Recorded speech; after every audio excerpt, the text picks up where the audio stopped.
はもう死んでいる。何？ Hey, John Rowe. The topic of the We do a podcast podcast. together We and should do a honestly, I'm podcast. excited. お前はもう死んでいる。何？ Hey, John. Hey, John Rowe. We should do a podcast. The topic of the podcast together and honestly, I'm excited. G'day, dorks, and welcome into Lords of Dorktown. This is a podcast all about anime, cartoons, and video games. I'm your host, Philip, and the dork joining me is the cartoon cunt himself, Tayo. How are ya? Yes, mate. Fuck yes. Came up with that on the drive home, and I was like, that's fucking great. Sorry to our US audience. We Yeah. are Australian and we do use that word quite often. It's a verb. Nice. The cartoon cunt. Cartoon yeah. cunt. How are you, buddy? Yeah, good. I'm going to put that on my resume. The cartoon cunt himself. I just got to come up with names for everyone else now. Yeah. I'll think about it later. Yeah. yeah. So Focus. what's been going on, mate? How are you? Yeah, pretty good. Thanks, man. You know, Christmas Christmas. rush. Oh yeah, can you hear that on the roof, buddy? That's Santa himself, because this is coming out on Christmas Day. Merry Christmas, everyone, Jingle fucking bells. or whatever you celebrate on this day. Yeah. Just get drunk with your family. Hanukkah, crazy Kwanzaa, other things that occur. I only know Hanukkah and Kwanzaa from Futurama, to be honest. Yeah, same. Yeah. So what's been going on, buddy? How you been living? Yeah, pretty good. Yeah, rushing around in stores, which I hate. Awesome. Yeah, it's pretty gross, huh? Yeah, but I did get Cyberpunk 2077. Yeah, so you're Recently. the only dork currently in the group chat to have Cyberpunk 2077. Yeah. And you're rocking it on a PS4, man. Yeah. How's that going? Well, it's not the game I was expecting, Yeah. but it's amazingly fun. In a like It's awesome. what were you expecting? Well, something much more polished, especially with these constant delays. And I'm of two minds of the thing. They should have listened.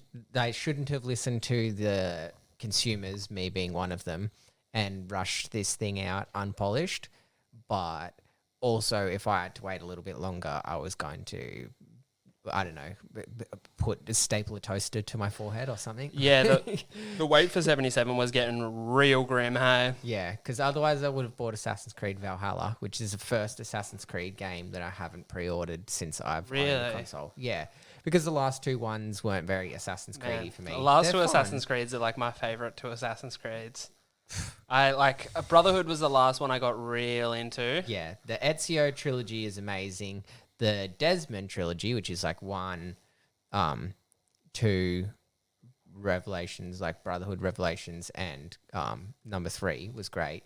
Number 4, but yeah, not talking about Assassin's Creed because I can spend I all was gonna day say doing that. we're getting carried away already. So Yeah. if you've seen, like, listeners out there, if you've seen anything about Cyberpunk 77, yeah, you would know that the reports are it's running absolutely dog shit on a PS4. But from what you've said in the group chat to us, like, it's not running. You're not having that bad of an experience with it. No, it's running fine. Like, it's crashed a couple of times, but like nothing major. There was a couple of times too where I was driving and then it loaded like randomly for some reason, and then my car was like flying through the air. Oh wow, Which was really cool. But no, like it's not nowhere near as bad as I was hearing reports for. Yeah. It's good that it's first person because sometimes I've seen my shadow and my character was doing the full like Christ stance and just like shuffling along the ground. I could see from the shadow.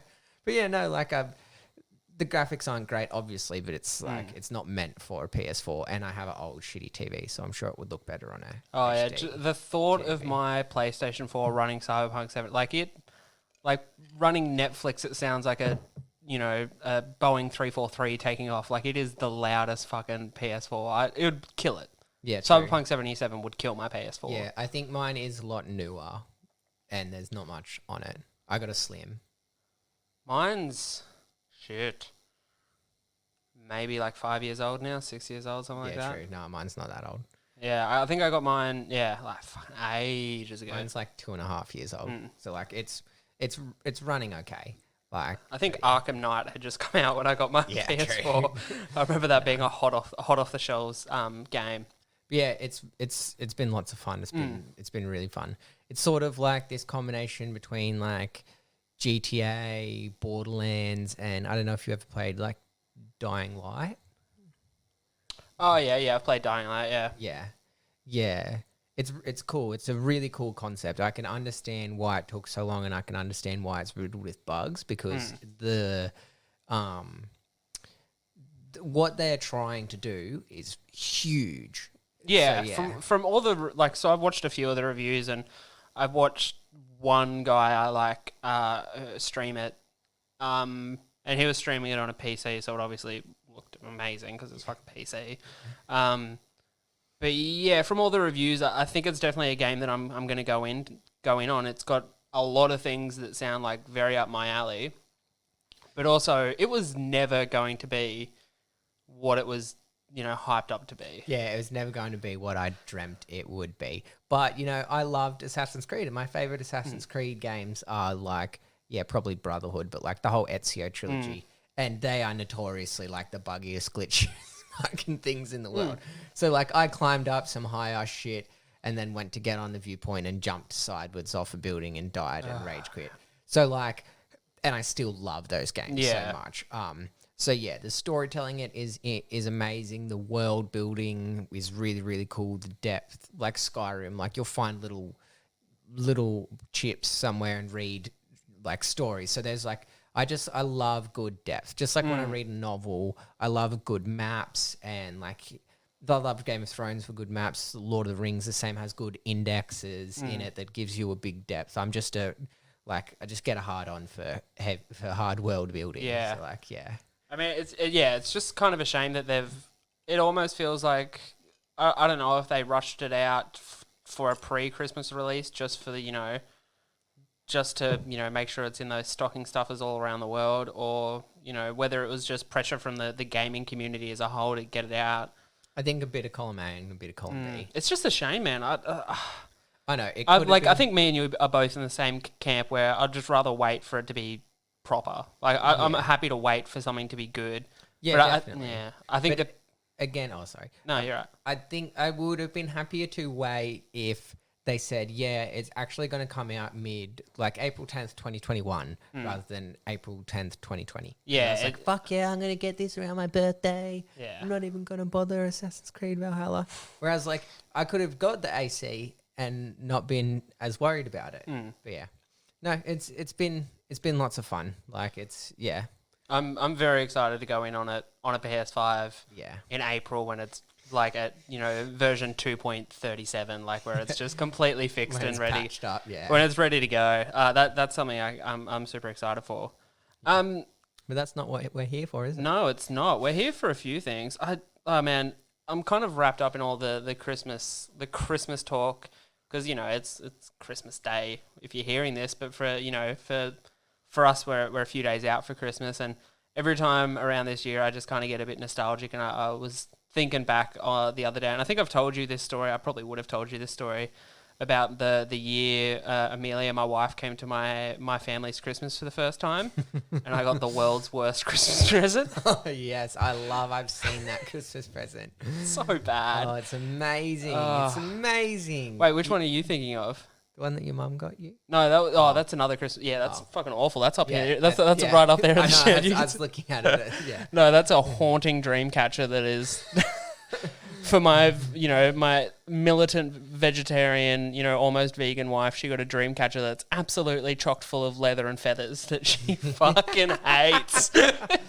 Actually, I don't know if I've told you this story. So I was 17 at the time, and me and Amelia had just started dating, and it was our first Christmas together. And we had decided that she would come over to my house for breakfast and then do presents there, and then come over, and then me and her would go over to her place to do, lunch at her parents'. And my thinking was, my parents can't get too out of control in the morning. It should be fine, right? I wasn't ready for her to experience the full brunt of my family. Yeah. Boy, was I wrong. Oh, jeez. So Amelia comes in, and we're all doing the gifts and stuff. And my older brother, was a few years old, I think he was around 22, 23 at the time. Is it Justin, friend of the show, or Kurt? Kurt. Is he friend? No, he's not friend of the show. Anyway, Kurt, enemy of the show. Friend of somebody, I'm sure. Kurt, friend of many imaginary friends. Kurt, friend of all watch lists on every. Kurt, friend of people on World of Warcraft.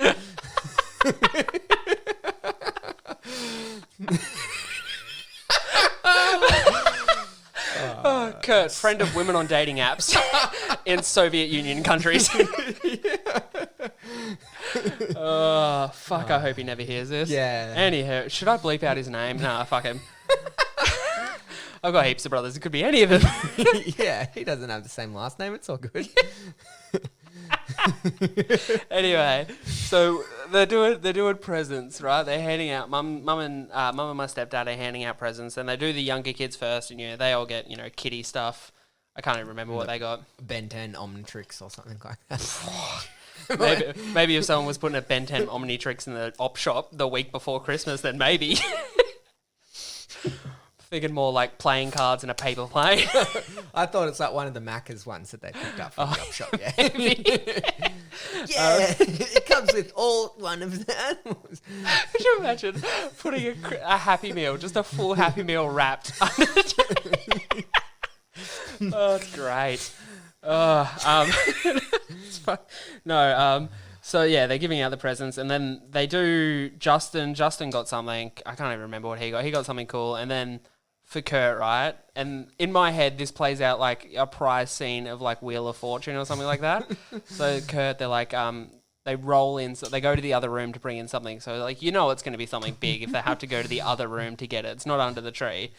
In a body pillow. That they roll him out a brand new BMX. And in my head, it's literally like mum and stepdad walk out of the room and it's like, a brand new BMX. And it's all shiny. Oh, it's ribbon and everything. It's so great. I'm like, man, this is fucking sick. Kurt got a BMX. And, he's as happy as someone with autism can be happy. Hey, we can be pretty happy. Yeah, no, that was pretty mean. No, so he lights up. You should see the Thomas the Tank Engine compilations, mate. So much editing already. It's the worst episode we've ever done. Merry Christmas, fuckers. Well, you started out calling me the cartoon cunt, so like fucking all holds were barred, mate. Anyway, so they wheel out Kurt a new BMX, and then, mind you, Amelia's sitting next to me this whole time. And then they go under the tree for my present, and it's a small wrapped package, maybe the size of like a Big Mac. I don't know why everything. You're sitting there being like, oh, Kurt got that. I wonder what I get. And Exactly. Lily's sitting there being like, why does it smell like urine and cigarettes? Shush you. Why does this couch have cigarette burns in it? That's not normal. Anyway, they give me this small package, and in my head, whenever you get a small package, you think expensive. Yeah. I was like, okay, this is going to be like a watch or something. I was like, man, this is just really good. Good to see my parents pulled out all the stops when Amelia's here. I mean, this is going to be a good first impression for her.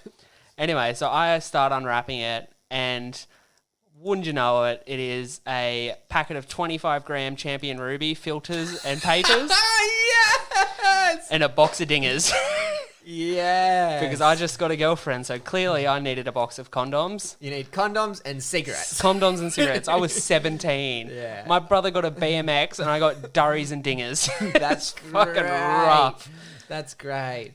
And so if anyone is unfamiliar, I don't know if people in the US, I've never seen them rolling their own cigarettes. Yeah, I think rolled cigarettes is a thing, right? I think it's a thing, but I Surely. don't think it's common because why would you when TaylorMades aren't expensive? Yeah, I suppose. Yeah, so it was a rollies and dingers, mate. It was pretty rough.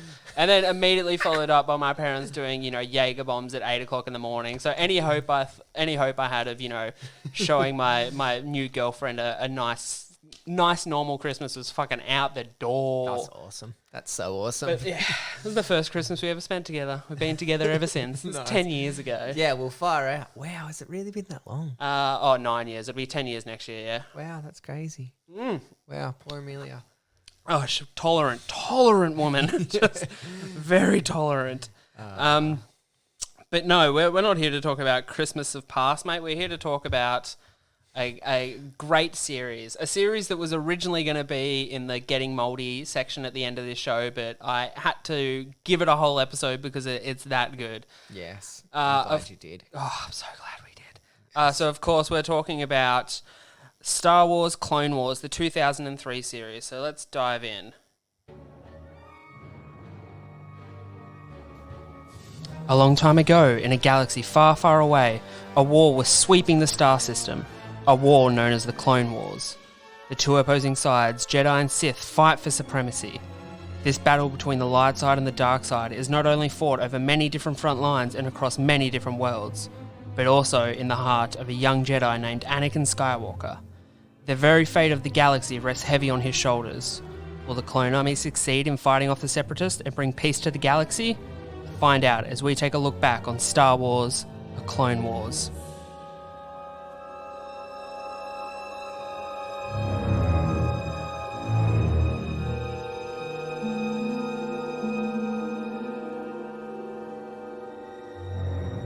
I love those. They're so great. Thank you, buddy. I put so much effort into them. Yeah, I know. I can tell. You got your big boy reading voice on too. I know. Fuck you. It sounds like a different person. It does too. It's just because I do these alone, sitting in my shed, usually early in the morning. Star Wars, Clone Wars. In a galaxy far, far away.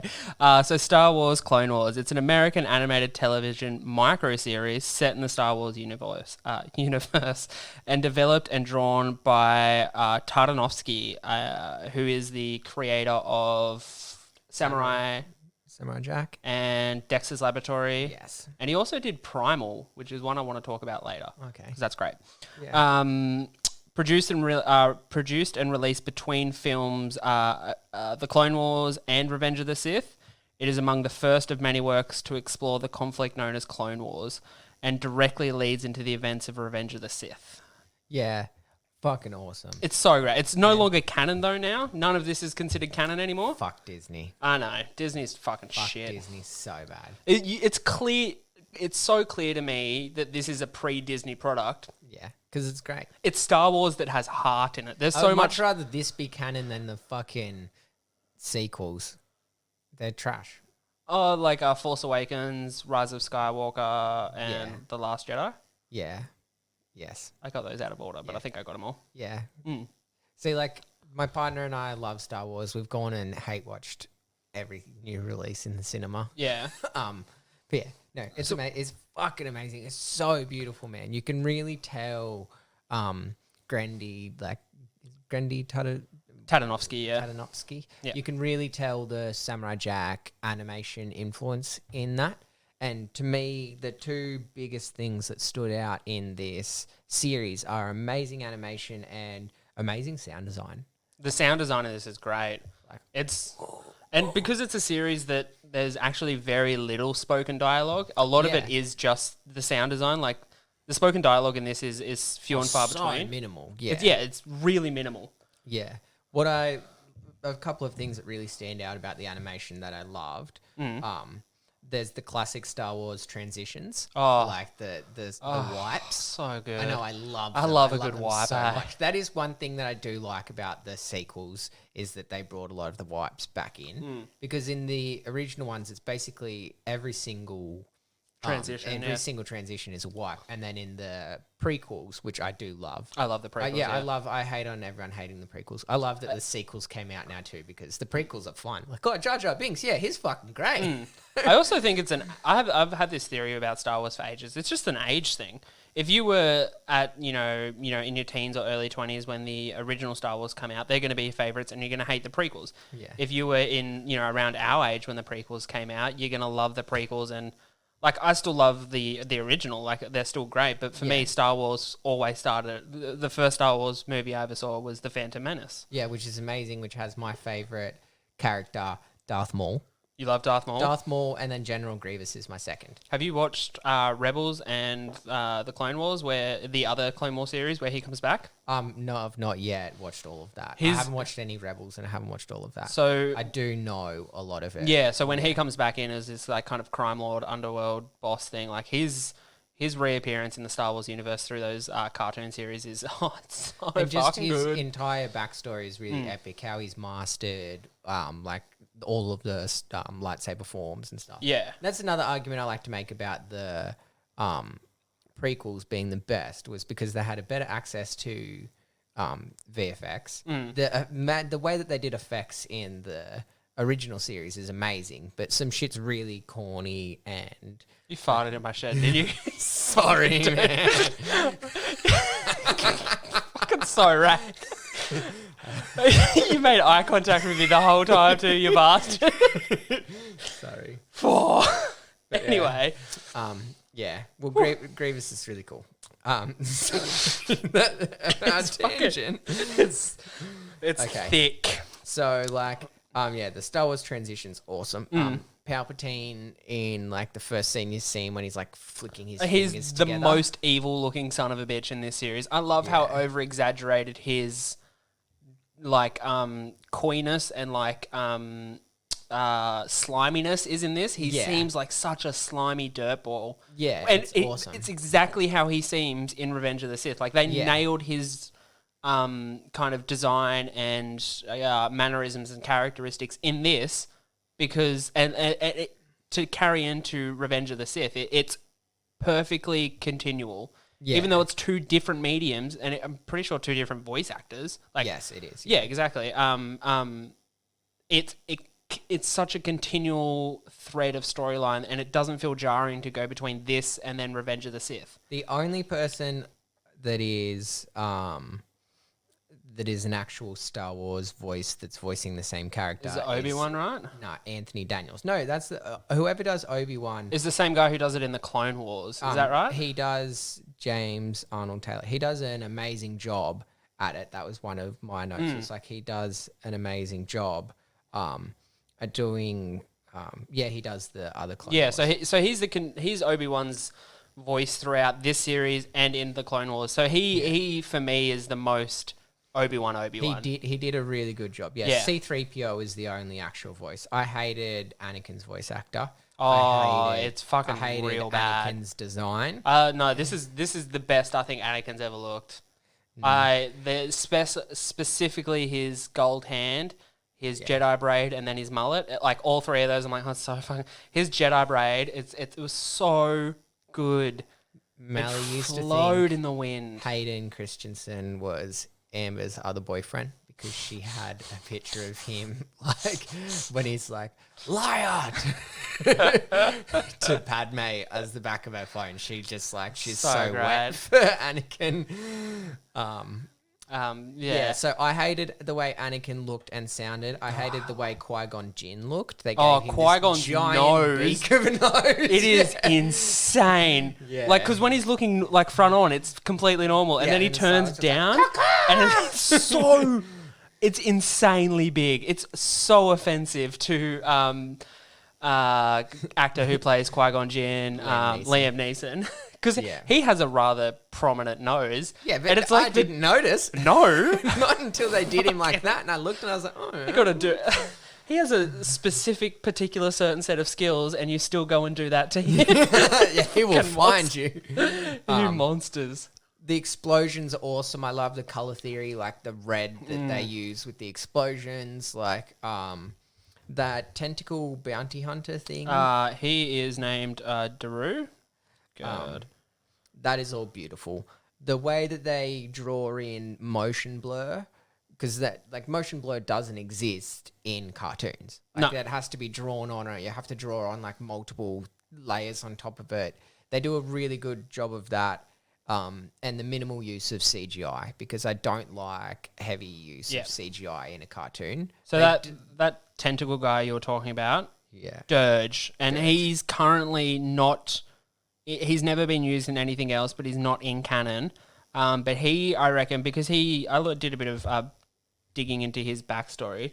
So he originally was the story behind Dirge was he was trapped and kept prisoner by Mandalorians and experimented on and tortured for like 100 years or something like that. Okay. Because he's infinitely regeneration, and that's why he fights against the clones, because at this point in the storyline, clones were all cloned from Mandalorians. Yeah, that is no longer the case, because Jango Fett is no longer officially a Mandalorian. Yeah, officially. Yeah. So politics. Star Wars politics. Man, watching this reminded me of a time where I enjoyed being a Star Wars fan, and it wasn't just the most toxic cesspit of the internet being a fucking Star Wars fan. Yeah, I know it's difficult. Yeah, even just like this is so minimally animated and minimally voiced. Like everything about there's so much really great use of stills or like just a mouth moving or very very minimal. Like it's beautiful. They do the balance perfect. They really really do such a good job. I think of doing just enough. Yeah, just enough yeah, so agreed. that it's like when you go to a fine restaurant, they don't give you a heaping plate. They give you just enough, like that leaves you hungry but makes you really appreciate it. The just on that, the way that Tatanovsky uses shadow in his like facial expressions, is so good in this series because it's such a bright and vibrant world. Like we're not often in the dark or in shadows, and I think it's especially good in when General Grievous first comes in and he's hunting down those like 5 stuck Jedi. Jedi. Yeah. I love that scene. The use of shadow in that episode is it's so good. It's so good. Yeah. That whole, again, the way that is animated is so well. The way that they draw in this motion blur, the way that things slide backwards and forwards, the use of repeating repeated images it's just perfect. I think it's animated amazingly. And because I didn't grow up with pay TV, I didn't really see much Samurai Jack. Yeah, see, I had a weird relationship with Samurai Jack. Like, that's a weird way to put it. So when I first saw Samurai Jack, it was before this, obviously, and I just flat out did not like it. I thoroughly it just didn't click with me for some reason. But then, do you remember the Cartoon Network website where it had little mini games on it? Yeah. That was a really fucking good Samurai Jack. I loved it. Yeah, that game. And they had a good Bill and Mandy, like... the Grim Adventures of Bill and Mandy, yeah. Yeah, those, I loved those games. Yeah, well, the Samurai Jack game was so good, and it literally is the only reason I ever went back to watch Samurai Jack. And now I love it. I love Samurai Jack. I really want to watch it after watching this. At the time you watch this, like, because you would watch this on Cheese TV. Oh, so yeah, if we didn't mention it, I think we mentioned it. But yeah, this was originally aired on Cheese TV. Okay, good. Oh, well, you mentioned Oh, yeah. that it was meant to be one of the segments, but we decided that it has to be. What literally the story was that I saw this on the list, clicked in, and I was like, okay, I'll put this as the Moldy segment. So this is very easily available online to watch. So I started watching it and burnt through, because it's only like 200 bit hours long, all total.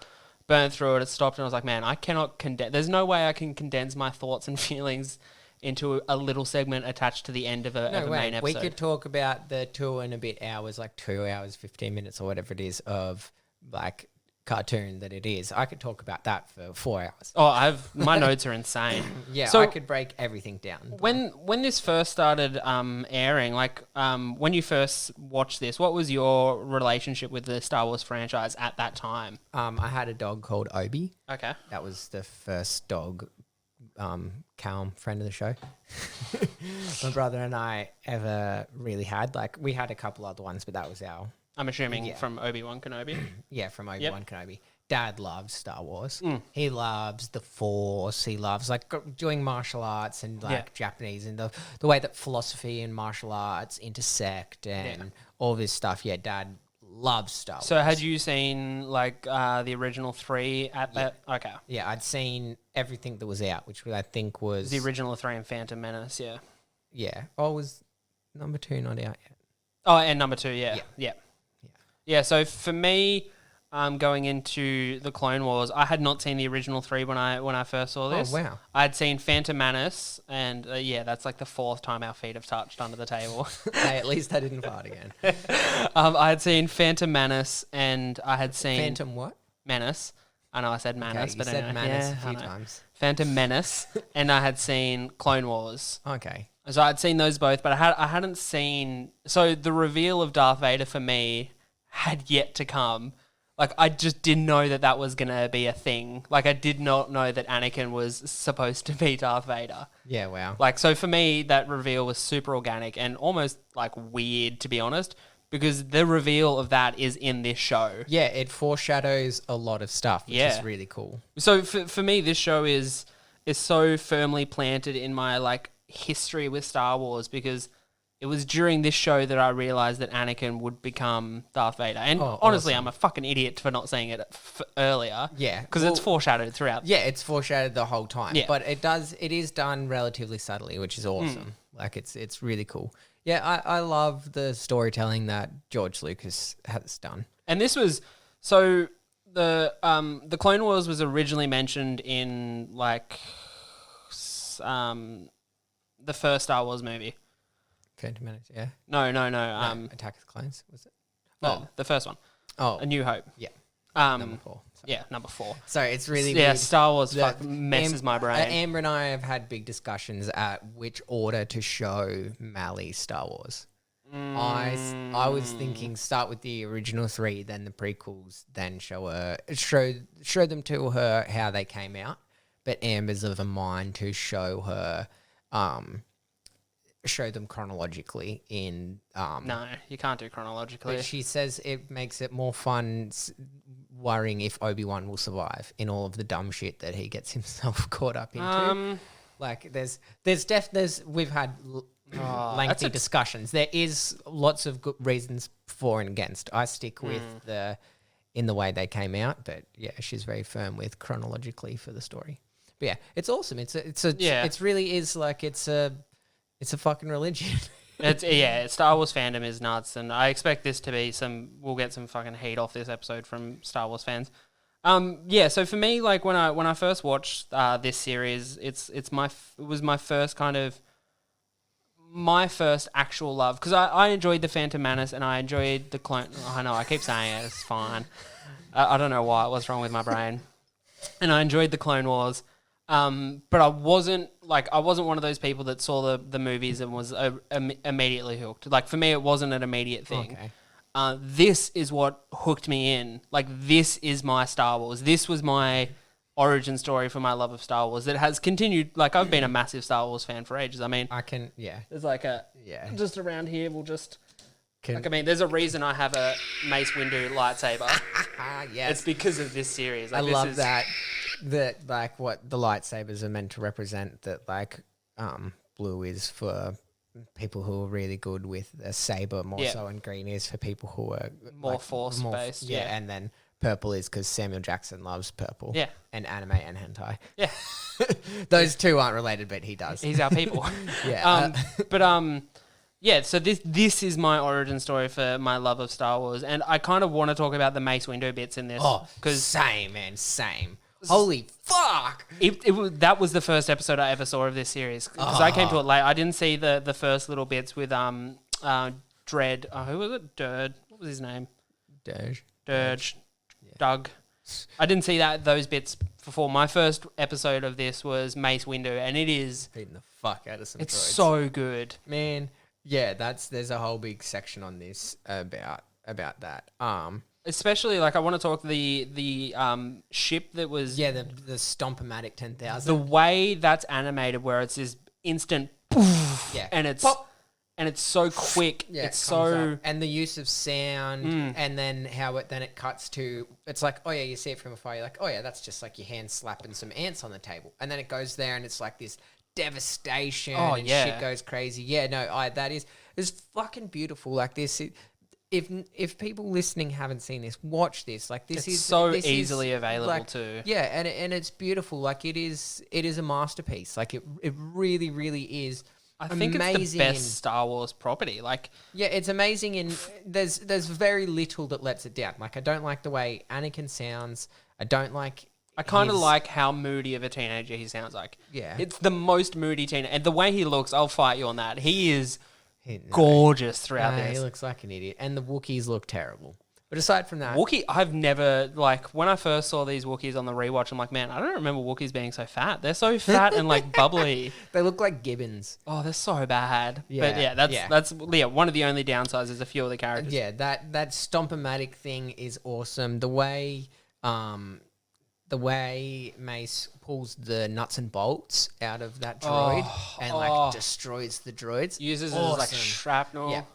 his hand-to-hand fighting is so Like him, cool. like, How he goes speed just, boxing is the- yeah, is- just beats the shit out of some of them. Like, it's awesome. That part with Mace Windu is so fucking cool. And the fact that they tee that all off with him landing back on the hill to the young boy who's watching him, takes a drink of water, smiles, and then goes back into it. It's like, it's the epitome. In that moment, feels like it's the epitome of what a Jedi is. Yeah. It's this smiling beacon of hope in utter despair. Because for that boy, his whole like, holy world shit, is yeah. coming apart. yeah. That's the most devastating day of his life, and there's one bright, shining, bald beacon Yeah. of purple, Samuel beautiful light. motherfucking Oh, Jackson. so Yeah. good. It's awesome. That whole scene is awesome. Like I just I what love did you like the Kit Fisto parts? Because he was my second favorite character. Kit Fisto is the Aquaman of the Jedi. Because I loved him, and I was really hyped for him throughout this. And then he appears in Revenge of the Sith and immediately gets killed. Yeah, I love they kill off heaps of really cool Oh, so- Jedi. But Kit Fisto, his episode where it's underwater is Yeah. probably one of the shining examples of how to make water-based, animation and combat look amazing. Yeah, it looks really cool because you can fight in 3 dimensions, which Mm-hmm. is awesome. And like, yeah, I think it's better doing that in the air than like Dragon Ball Z, just like Yeah, in the air. exactly. Like I love it under the water. I also forgot or skipped past until that episode that the like Admiral Akbar's people are called the calamari. Mon Calamari, yeah. Did you not know that? It's so great, hey? I think because when I like first heard it, I think it obviously just didn't click that it's because they're like squid. Yeah, Like, yeah. it's great, right? Yeah, it's awesome. We also in this first couple run of episodes, we also get the first introduction of Asajj Ventress, who goes on to become the main villain in the Clone Wars. But that is the part where the sound design really just Yeah. shone so brightly for me is when Dooku and Ventress are fighting. oh, it's Like, so good. And when he like floats down and like his feet Yeah, you get touching the the lightest ground, like touch of the the ground. silence that is used, the fucking sound designing in this is so good, and that scene in particular is beautiful. Hmm. Like it really, it's amazing. It's so good. I love her design too. Like, Yeah. they change a little bit of her design for the Clone Wars, and I think for the worst. Yeah. I think her design in this is spot on because it's so I think in the Clone Wars formidable. they make her a bit more feminine. Oh, yeah, they it's do. Oh, what kids will be confused if They she doesn't have s- breasts. They soften up her features on yeah, her face and give too. her like a rounded chest. Yeah, which is just Which is something that they do for everything. I love even in like Doctor Who and stuff. It's like, oh, these reptilian creatures that also females have breasts. yeah, It's like, but they're reptiles. they don't need. Yeah, or like Chitara and stuff like that. It's like, where are the other 6 tits? Come Where all are- the way- Hashtag where are the other 6 tits? Yeah, that fucking trending worldwide. Let's get to the real point here. It's fucking dealing with real issues. Where are the other 6 tits? That's yeah, great. No, but it's unnecessary and like boob armor and this whole sort Oh, of like, man. If we should get Amelia in here to just tee off for 15 minutes on how poorly armor design is for females across the board and everything. yeah, It Game is of like- Thrones is good when they give Brienne of Tarth very masculine armor. Yeah, it's because she's fucking huge. Yeah, but you don't need tit armor. You get stabbed in the heart. Exactly. Like, it's dumb. You sort of slide down into there, round it off. Ah, it's so dumb. But yeah, Asajj Ventress is like her whole storyline through this series is one of the great kind of through lines through this of Anakin's story, because you kind of see him starting to turn to the dark side. Yeah, he really does with her and with Dooku. Like his whole pursuit of them, but really starts to bring out a lot of the I don't like sand. No, man. Oh yeah, it's so good.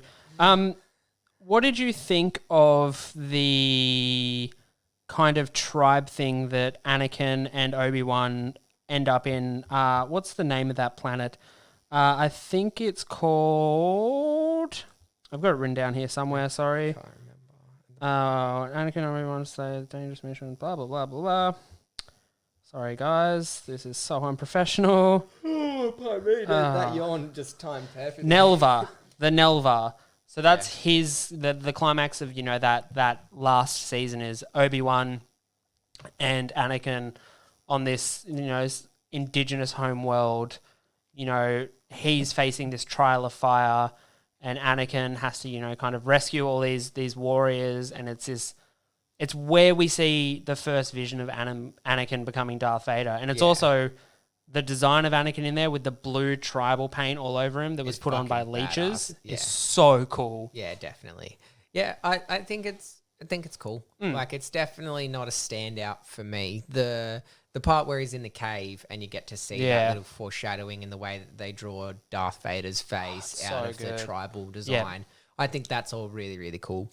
Like him going in and saving the warriors and the whole like symbolism of them having no hand either. And I fucking loved it all. I just think it's a bit on the nose. I agreed that it's on the nose, but I was so swept up in it, man. There's nothing to compare to any part that Grievous is in for me. Yeah. Okay, let's talk about Grievous because I love Grievous, but there's also parts in this where I'm looking at his design and wondering why he's so domino thick in the legs. Because he has, if you look at some scenes, he has face crushing thighs, and I'm so about it. I never wanted to be attracted to Grievous, but here I am. No, I love him. He's awesome. So good. He's so terrifying in this. Yeah, the way that he moves is so unhuman that it really does invoke terror. He creeps like some kind of insect or arachnid or something. Which is awesome, the way he can use multiple limbs when he's fighting those Jedi, and then he gets the third lightsaber on his foot, and he's like doing these rolls like it. Much better than he is in the actual Revenge of the Sith and Clone Wars. I found I preferred him in this than I did in that. Yeah, and I love his design. I think it looks really cool. Like I think it's awesome. There's also a little bit. I don't know if you noticed, but the Wilhelm scream. It's a very, very famous scream. It's in like everything. Yeah. It's in like everything. When Grievous is chasing the Jedi with Emperor Palpatine. Senator Palpatine. The Senator, sorry. Yeah, he's not Emperor yet. And there's the Manga Guards with the Electro Staffs. Yep. There's some troopers fly off the building, and very subtly it's turned down compared to the rest of the sound, but there's the Wilhelm scream. Which is like this stock sound that has been used in a number of film and TV series beginning in 1951 with film Distant Drums, which is like, I've seen the scene, there's like this cowboy dude on top of a roof and he gets shot off and he's like, ah, and it's in everything. Oh, really? It would have to be in the other Star Wars. I don't know the exact moments. I'm sure it's in a part of Lord of the Rings. I'm pretty sure it's in the Lego movie. Like, it is in everything, the Wilhelm scream. Yeah, so they put that in there, which I don't know. I love it. Whenever I hear it in things, I'm like, I'll have to keep an ear out. I got it wrong, by the way. It's Chancellor Palpatine at that point. Oh, yeah. He's with Chancellor. Supreme Chancellor. He's with Shak T, Rono Korb, and can't pronounce that last one. Sorry. Oh, yeah, man. Face. Oh, it's crazy. What about drum body? In that arc, because that's when they're getting invaded by the Separatists. We also get, for some reason, and I don't know why, but we get Yoda riding in on like a goat, him and his goat partner. Yeah, but it's also like bipedal too. It's it's like a goat kangaroo. That can also it wrecks like 17 droids. It's so tank. Yeah. Give it a strap lightsabers to its horns, mate. What are you doing? Yeah, I love that part in particular. Like, it's awesome.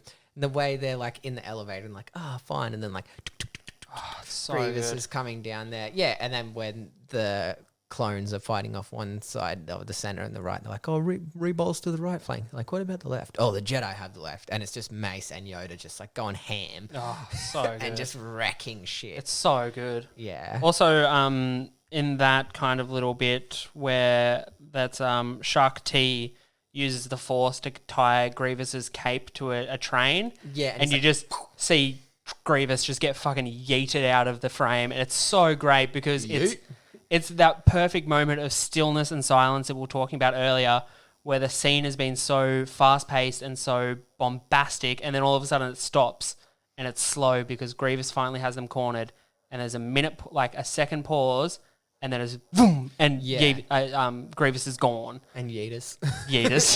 That's pretty good, actually. I'm happy with that. Okay, hold on. Let me try this again. Do you have the Wilhelm scream? Yeah. Yeah, I think that picked up. Pick it up. Okay, let's try one more time. Yeah, that picked up. That spiked everything. Okay. Fuck. So that's the Wilhelm scream, is it? Yeah. Scream. Scream. Scream. If you don't know what that is, It sounds familiar. Watch everything you've ever watched again and hear it and be like, oh shit, that's in that. Man, that's have you in just that. ruined all media for me? God, I fucking hate you if No, you did. I've not ruined it. I've enriched it. So throughout this series, we get way more Jedi than I think we get in any other series. Well, did you have like a favorite Jedi that's not in like main canon, Star Wars that pops up in this series? Shakti. Shakti, yeah, she's awesome. She's great. Yeah. This is, and I think he does pop up in a few other Star Wars, canon material. But the Jedi Shaggy or Shagai, who is basically Shaggy from the Mystery Incorporated, but with a lightsaber, green cloak, shaggy blonde hair and everything, and always scared. Yeah. I love every time I see him. His name is literally Shaggy, and he is basically Shaggy from the Scooby-Doo franchise put into the Star Wars franchise, and he's fucking great. Every time I see him, I laugh, and I love it. He's in the scene where General Grievous has those, 5 Jedi pinned down. I think he even gets killed. When General Grievous has those 5 Jedi pinned down in that, fallen spaceship. And he's great in that. Yeah. Do you have a favorite arc, like story arc over this series? It's hard to choose between Mace or the 2 Grievous ones. Like, they're really awesome. Yeah. Like, yeah. I also do like when the one where Anakin pisses off and goes and chases Ventress. He's on Yavin 5, I think he's on. Before then when like Obi-Wan is helping the troopers like take over that city. Yeah. Just the way that they try and incorporate like the tactics. We should probably talk about it's called Clone Wars, and we haven't even talked about the clones.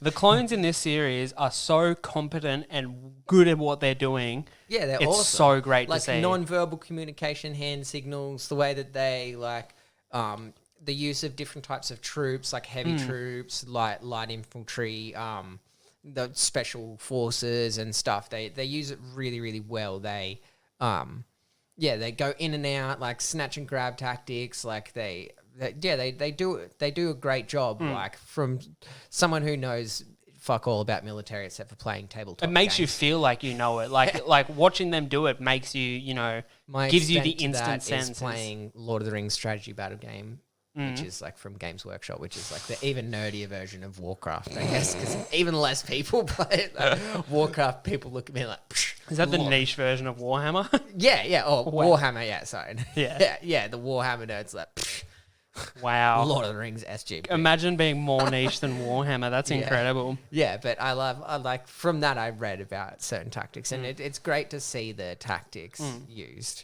I like the Monfisto arc and probably the Window arc as well. Like stand out to me as just Window arc. Window. Man, my English is fucking failing this episode for some reason. Yeah. I mean, not this every episode. episode, Every yeah. episode of it. Anytime I've ever fucking spoken. With the Wilhelm scream major breakout in popular culture came from. You're still talking about the fucking scream. It was from Star Wars where Luke shoots a stormtrooper off the ledge. So, it's incorporated into a scene in Star Wars which Luke shoots a stormtrooper off the ledge. And then after that, it started becoming in everything Lucas and Spielberg. So okay. And then it went into everything like Disney, Pixar, Toy Story, Cars, Oh, wow. Monsters University, Beauty and the Beast, Aladdin, Hercules, Game of Thrones, like Indiana Jones. It's in like everything, like I was saying. And it's just the one sound sample, and just it's that one that I played before that. That's nuts. Yeah, like before I knew it was the Wilhelm scream or where it came from. As a kid, I knew that it was like that's that same noise. Yeah. Like it's so iconic. Man. Yeah, sorry to derail that. Nah, it's fine. So, coming back to this, how do you feel revisiting this? Like, is it as good as you remember? Oh, I think it holds up better. I think it's Yeah. it's so crazy because I held this in such high regard in my mind that when I came to this and it was better than I remembered, I'm like, what the fuck is this? Yeah, How is this so good and no one's fucking talking about it? Exactly. Like that's the same thing that came to me because I remember loving it, and then it sort of faded into obscurity. And then I'm like, oh yeah, like this will be cool to watch again. And I watched it again. I was like, this is fucking amazing. It's like, so good. The color theory is amazing. The character design, all bar a few, is fucking amazing. Like the animation is amazing. The storytelling is amazing. Like the score is amazing. The use of sound, like everything about this is like fucking 10 out of 10. Like it's. And it was originally designed to sell, like it was designed for toys. The only reason this got cleared is because they thought it was going to sell toys. Yeah. For something so artistic and just breathtaking in the Star Wars franchise to be used just to sell toys. And it's done on like a shoestring budget too. Yeah. They're like, here's like fucking 40 cents. Go and make it. Yeah. And they're like, we'll give you C-3PO. He can be the only person who does I think the just same that voice actor just says yes to everything. He's awesome, man. But I mean, this series is also like it's the like not the announcement. It's the first appearance of stuff like C-3PO's golden plated. That's the first time we see that. You know, it's the first time we see a Sars Ventress. You know, It's the first time we see Grievous. It's the first time we see Grievous. It's the It foreshadows Vader. It does. It has so much packed into this. Like, and it's forgotten and it's put to the wayside. Like it's crazy, man. And then Disney decided that's not canon anymore. Well, fuck you, Disney. They also said for Rebels me, isn't canon. For me, this will always be canon. Yeah, and try and tell the fans that. Exactly. Try and tell the fans what's canon and what's not canon anymore. I always have issues with the creators or like the co-company deciding what's canon and what's no longer canon because it should be up to the fans. Basically, it's like being like, oh, Jason Todd was never Red Hood. That's not canon anymore. How fucking dare you? Yeah, I know. It's like, no, you can't. No, you can't just take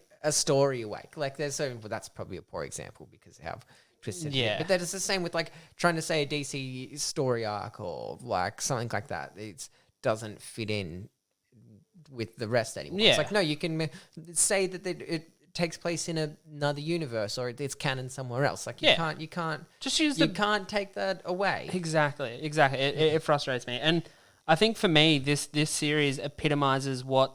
And I don't hate to hate on the new stuff, but I don't want people to think that I'm hating on the new Star Wars for the wrong reasons. First of all, I hate on it 'cause it's bad. The things that I hate about the new Star Wars are the fact that it feels like a soulless, made by committee, corporate money grab. The things that I like about the new Star Wars is that they put in these new interesting actors and characters, you know, like Poe Dameron, like I'm forgetting her name, but the oh god, she's the one that got like mercilessly bullied.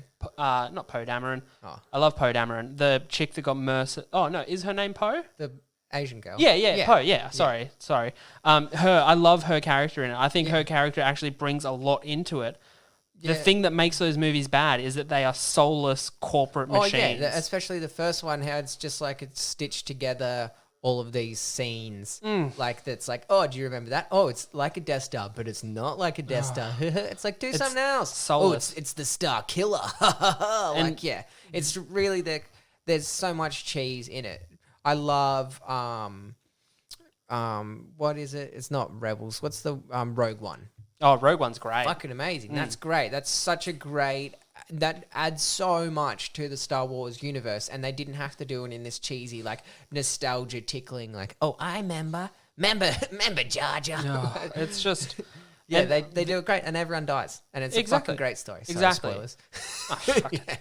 But, like, this, like, the series we're talking about, the 2003 Clone Wars, it has so much soul, so much heart, so much compassion for the Star Wars universe, like literally drawn into every scene. Yeah. It is a love letter to everything great about Star Wars. It's nothing but enriching. Yeah, It exactly. doesn't- Like, and that's the thing. It could stand alone. Like, it could stand alone. Just like Rogue One, I think, could stand alone. Yeah, just could, like, and it does, yeah. Yeah, any of those other Star Wars films, I think, could stand alone, except for Solo and those last three.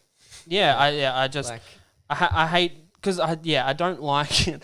Sometimes I feel like I defend the new Star Wars movies even though I don't think they're good, because the reason that a lot of people don't think they're good are not actually the reasons it's not good. You Yeah, know what that's I mean? the same thing. Like, Yeah. I like to think myself as a critic. Before I even did this, I watch a lot of film. I love going to the cinema to watch stuff coming out. Like, when I watch stuff, I put my phone down. I just zone into it. I love storytelling. Yeah. And especially through cartoons and through fantasy. Like, I love to read and I love cartoons and TVs. I was the weird kid that would quote everything all of the time. And I think those new ones, like you said, committee run, they're soulless. Like, it's like Disney's like, oh, I like money. Like, it's yeah. But again, like you said, there is some cool shit in it. There's some there really is cool yeah shit in it. there is some good stuff in there. Like Poe Dameron as a character, I just find, and Oscar Isaac's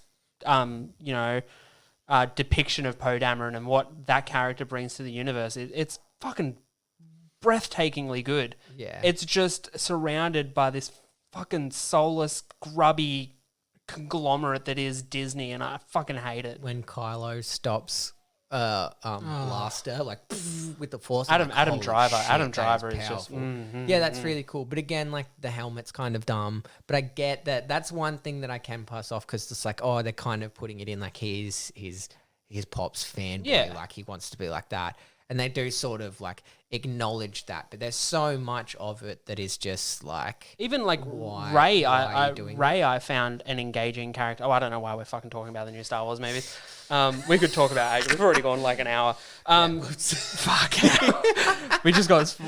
Man, I could feel us slipping into like a fucking Well, pit. that's Star Wars, man, and that's like what we're saying, that this is beautiful, and it will always be canon to me, and it is amazing, and It's great.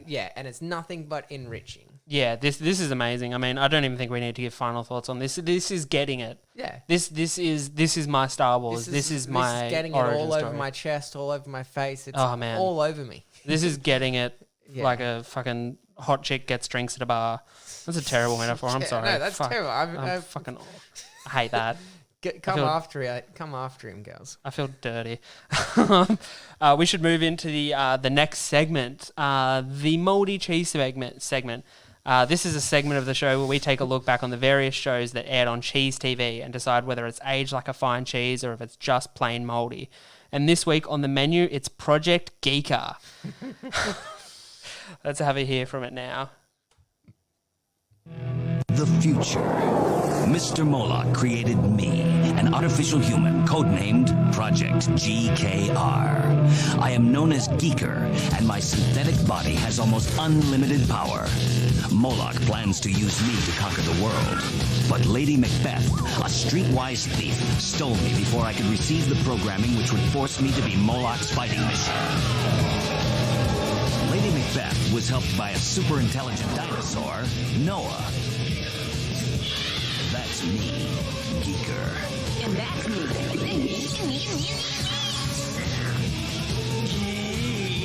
It's too bad I can't control my powers better, because Mr. Moloch wants me back really bad. Without Lady Macbeth and Noah, I'd be a bucket of extra crispy.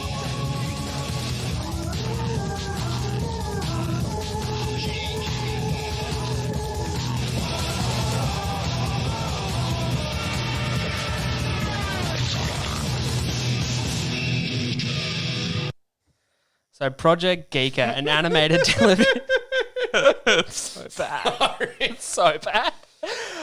Oh, deep breaths. Project Geeker, an animated television series that premiered on September 14th, 1996. It was created by Douglas Tepnin, creator of Earthworm Jim, which is a good show. Yeah, I could see it. The short-lived series only made 12 episodes. No way! I know, right? And I've watched all 12 recently. So set in the future, it is based around the genetic shapeshifter experiment known as Project GKR, or Genokinetic Research, who had been stolen by Lady Macbeth, a short-tempered cyborg with a bionic arm. Jesus Christ. Before he could get the programming, he needed to be a deadly and powerful weapon at the hands of the evil Mr. Moloch, head of Moloch Industries. Due to this lack of final programming, Geeker is left to be totally random and permanently salivating four-fingered klutz. He has occasionally managed to use his powers at full extent, a blessing and a threat to his friends and their enemies. Lady Macbeth and her partner in crime, Noah, a baseball cap wearing intelligent Tyrannosaurus Rex. Yes, that's right. A baseball cap wearing intelligent Tyrannosaurus Rex must prevent Moloch and Geeker's creator, Dr. Mastodon, from ever obtaining Geeker at all cost. Man, this show is the most 90s fucking shit I've ever seen. Who was it created by again? So the creator cocaine and Adderall. Yeah, so the creator of Earthworm Jim and many, many lines in the toilets, I'm guessing. Yeah. So after watching this, Geeker, if I was to put it in 2020 terms, Geeker would be classified as neural divergent, if you know what I mean, because he's literally slobbering it, like drool coming out of his mouth, and he does like the doy, like it is. Oh, great. Whoa, so offensive. Was this before Earthworm Jim? I'm actually not sure. Because he does look like nearly the same color scheme and like shape as Earthworm Jim too. But you know what's crazy? You know who voices him? Who? Billy West. No fucking Billy way. West put his name. It's the only shining beacon in this series is that Billy West is in. If you don't know who Billy West is, you do, because he's in fucking everything and he's amazing. He's so good. This show is wild. Like, it's so wild. There's 12 episodes of this and it's fucking insane. Sorry, I just remembered something I missed in my notes about. Are we going back to Star Wars talk? Sorry to derail. Okay, let's go back to Star Wars talk. Joe DiMaggio is in it. Amazing. Bender. Yep, okay, gotcha, Everything yep. like that. Did you recognize Padme's voice? I did not. Who's Padme's voice? Azula. Oh, it is too. Yeah. Ah. Another one of my favorite cartoons. Oh, okay. Yeah. Sorry, I just had to say that. No, I'm like, man, I'm not, it's not like I'm gagging to talk about Geeker. Like, I watched 12 episodes of this fucking shit. The sooner it's out of my head, the better. This show, I wrote down a few notes in this. It tells you. It's crazy, man. This show has some of the wildest shit I've ever seen. One of the villains they fight is Larry the Virus, and Larry is an intelligent mutated strain of the common cold. And it is Larry the Virus. fucking... Noah is from Dinopolis. That is a hidden city of dinosaurs where no humans are allowed. For no reason. That's never explained. And it was ends going to be in season 2. It ends on the biggest cliffhanger where there's like time travel and there's like dystopian future. It's fucking crazy. Oh, jeez. I've put myself through a lot of torture for this segment. I mentioned it on the last week's episode, but not Biker Mice from Mars, Big Bad Beetleborgs is like a little bit of me is dead from that show. Big Bad Beetleborgs ruined me. This is my new Big Bad. I cannot fucking. I'm so angry. The 12 episodes of this ruined me. It's so 90s and so random and so offensive because it is so clear that the main inspiration behind Geeker was someone who is neurally divergent, who is someone who has some kind of mental disability. Yeah, it's not great. I mean, that being said, though, this is the best show I've ever watched, and I will watch this ever. I think I might watch it again. I don't know. It's it got under my skin. Mate. It's so good. No, the fucking dinosaur. The baseball cap wearing dinosaur is so. And like put a baseball cap on that guy. Oh, my dinosaur tattoo. Fucking hell. That's what I'm gonna start telling people. That's what it's based off now. I'm just gonna Noah. Just Google Project Geeker and then this show's not getting it. This show is moldy as fuck. Let's hear that theme song for Moldy, man. Fuck this show. Fucking the mold growing on there. Oh, you dirty fuckers. Bloody hell. There's mold all at the sides too. Oh, Jesus Christ. Look at the fucking mold on that. This is absolutely disgusting. Yeah, it's Sums it fucking. up. It's so moldy. You look at Biker Mice from Mars now, and it looks like. Oh man, Biker Mice from Mars now is a fond memory I have of the past. This is great. It's fantastic. If I could go back, Biker Mice from Mars would be the finest cheese in the world, man. This is bullshit. Oh man, the list. There's so much more on the list too. Oh. I'm gonna be like committing to this segment is bad for my mental health. But I think that's it for the week, dude. I should mention, I've mentioned on the last couple of episodes that came out about an Attack on Titan reaction series. That is no longer happening because my... Why is that, Philip? Well, so I filmed 2 episodes. They came out great. They were so good. And then when I was editing and to upload them, my laptop committed seppuku and just absolutely fucking killed itself. It overheated, made a bang and a sound and hasn't turned on since. So that's not happening anymore.